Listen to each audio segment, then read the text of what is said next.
Budget વિશે નરેન્દ્ર મોદી શું કહી રહ્યા છે, સાંભળીએ. बजट इंक्लूसिव और इनोवेटिव बजट है.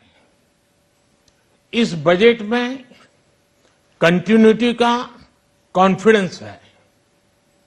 ये बजट विकसित भारत के 4 स्तंभ युवा, गरीब, महिला और किसान सभी को एम्पावर करेगा. निर्मला जी का ये बजट देश के भविष्य के निर्माण का बजट है. इस बजट में 2047 के विकसित भारत की नींव को मजबूत करने की गारंटी है. मैं निर्मला जी और उनकी टीम को बहुत बहुत बधाई देता हूं. साथियों, इस बजट में युवा भारत की युवा आकांक्षाओं का, भारत की यंग एस्पिरेशंस का प्रतिबिंब है. बजट में 2 महत्वपूर्ण निर्णय लिए गए हैं. रिसर्च और इनोवेशन पर 1 लाख करोड़ रुपए का फंड बनाने की घोषणा की गई है. बजट में स्टार्टअप्स को मिलने वाली टैक्स छूट के विस्तार का भी ऐलान किया गया है.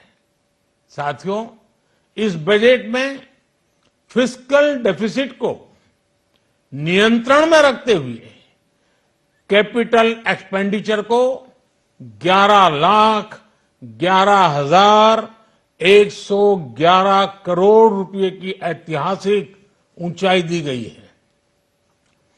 अर्थशास्त्रियों की भाषा में कहें तो एक प्रकार से स्वीट स्पॉट है. इससे भारत में 21वीं सदी के आधुनिक इंफ्रास्ट्रक्चर के निर्माण के साथ ही युवाओं के लिए अनगिनत रोजगार के नए अवसर तैयार होंगे. बजट में वंदे भारत स्टैंडर्ड की 40,000 आधुनिक बोगियां बनाकर उन्हें सामान्य यात्री ट्रेनों में लगाने का ऐलान किया गया है. इससे देश के अलग अलग रेल रूट पर करोड़ों यात्रियों में आरामदायक यात्रा का अनुभव बढ़ेगा. साथियों, हम एक बड़ा लक्ष्य तय करते हैं, उसे प्राप्त करते हैं और फिर उससे भी बड़ा लक्ष्य अपने लिए तय करते हैं. गरीबों के लिए हमने गांवों और शहरों में 4 करोड़ से अधिक घर बनाए. अब हमने 2 करोड़ और नए घर बनाने का लक्ष्य रखा है. हमने 2 करोड़ महिलाओं को लखपति दीदी बनाने का लक्ष्य रखा था. अब इस लक्ष्य को बढ़ाकर 3 करोड़ लखपति दीदी बनाने का कर दिया गया है. आयुष्मान भारत योजना ने गरीबों की बहुत मदद की है. अब आंगनवाड़ी और आशा वर्कर, उन सबको इस योजना का लाभ मिलेगा.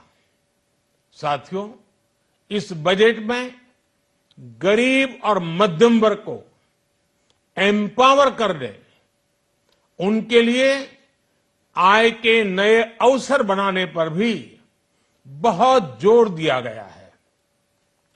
रूफटॉप सोलर अभियान में 1 करोड़ परिवारों को सोलर रूफटॉप के माध्यम से मुफ्त बिजली प्राप्त होगी. इतना ही नहीं, सरकार को अतिरिक्त बिजली बेचकर लोगों को 15 से 20 हजार प्रति वर्ष की आय भी होगी और ये हर परिवार को होगी. साथियों, आज जिस इनकम टैक्स रेमिशन स्कीम की घोषणा की गई है, उससे मध्यम वर्ग के करीब 1 करोड़ लोगों को बड़ी राहत मिलेगी. पिछली सरकारों ने सामान्य मानवी के सिर पर दशकों से ये बहुत बड़ी तलवार लटका कर रखी थी।